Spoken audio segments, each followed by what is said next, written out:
Book review. Ready Player One is a novel by Ernest Cline. It follows Wade, an 18-year-old who is looking for an Easter egg in order to claim the inheritance of the creator of a video game. I just got done reading Fyodor Dostoevsky last week, and it was incredibly heavy, and I wanted something a little bit lighter to read for a little bit.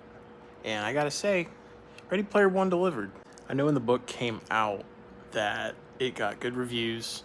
They eventually made a movie, but I think over the last couple of years, people have seemed to disparage this book, and in retrospect, they say it's not very good. It doesn't help that the sequel was critically panned, and another Ernest Cline book was given mixed reviews. I actually hadn't planned on reading this book. This was given to me. The person who gave it to me said that I would probably really like it because I have a huge fascination with 80s entertainment. And this definitely delivered on that front, I think. I really enjoyed the references to film and music scattered throughout this novel. I think for the right kind of person, a book like this could be very enjoyable. There were a few times when Ernest Cline decides he wants to talk about computers, like old 80s computers. I didn't really know anything about that. I don't really know much about old video games either, but instead of just having my brain glaze over this and shut off and wait for him to stop talking about that, I decided to Google stuff and do some research, and that was kind of cool. I think one of the harshest critiques about this book that I've heard is that it's essentially Twilight for men. Now, I don't know if I'd go that far.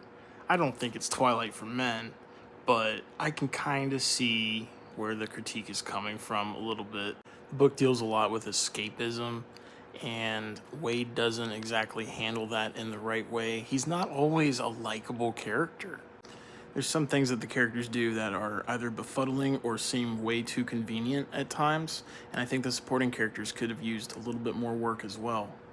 I think that the message at the end was a good one, but I think we needed more of that throughout the book in terms of alluding to that, because it doesn't seem like it was very focused.